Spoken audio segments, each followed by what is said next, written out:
Hey, good morning, Living Acts Church. Glad to be with you again. It's Monday. It's the start of a new week in our lockdown state. So I just wanted to share with you this morning briefly a couple encouragements I've gotten recently as I've been reading through the book of Matthew. A couple things stood out to me. I wanted to share those with you this morning.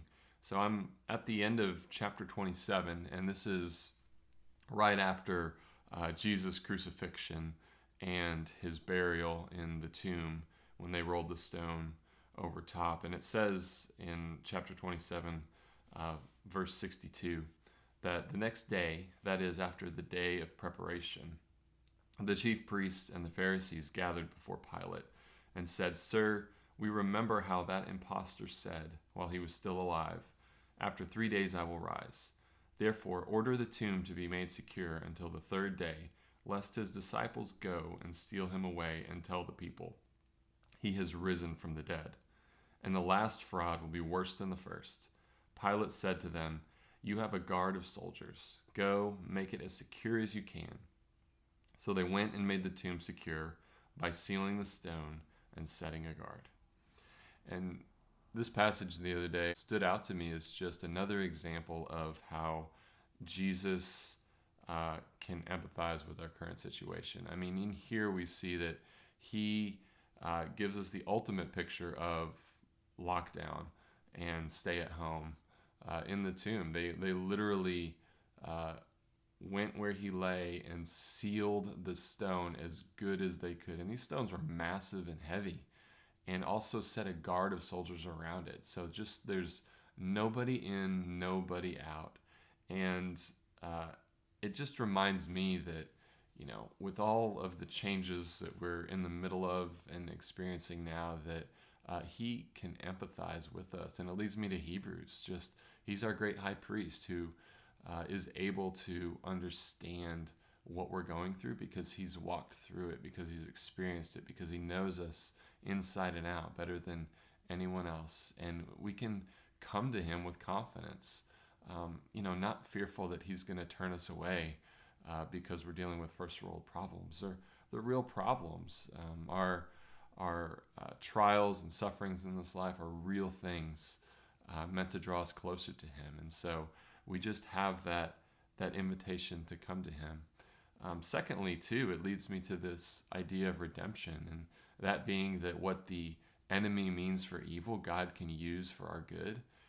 We see here in this passage that clearly the leaders at that time uh, wanted to snuff out any kind of purposes that God could be accomplishing through this, and to do everything in their power to lock him down. I mean, there's no logical, rational way out of this. But we see God is so much bigger than that. He's so much bigger than the space that we, can confine him in. And it was such an encouragement yesterday after church just to hear from so many yes, the trials that we're walking through, but to the purposes that God is able to realize through this and use this time for his glory and our good. And so be encouraged of that, and know that God intends to use all of us this week. And that may be more, but it's certainly not less than seeking him in prayer. We have much to seek him on, whether that's for our families and our neighbors, our church, our nation's leaders. Go to him in prayer because he's listening and he's ready to respond. And we have that. And lastly, just a reminder that we have nothing to fear. When Mary and the other Mary went to the tomb to find it empty, they were met with an angel, and he said, "Do not be afraid, for I know that you seek Jesus who was crucified. He is not here, for he has risen. As he said, come, see the place where he lay. Then go quickly and tell his disciples that he has risen from the dead, and behold, he is going before you to Galilee. There you will see him. See, I have told you." So they departed quickly from the tomb with fear and great joy, and ran to tell his disciples. And behold, Jesus met them and said, "Greetings." And they came up and took hold of his feet and worshipped him.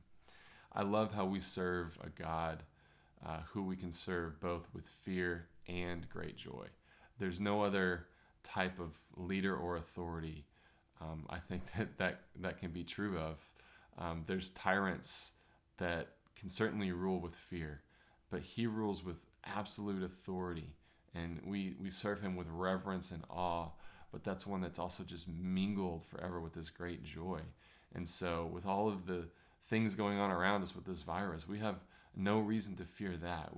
We have every reason to fear the one who has power over the virus, who has power over life and death, but who loves us deeply. And so we can fear him and with great joy, the kind of fear and great joy that falls at his feet and worships him. So be encouraged this morning that he has great things in store for us, and that we can seek him and worship him. And he can use this time, he can use all of this for his glory and our joy. Love you, and can't wait to see you again, virtually at least, but definitely face to face.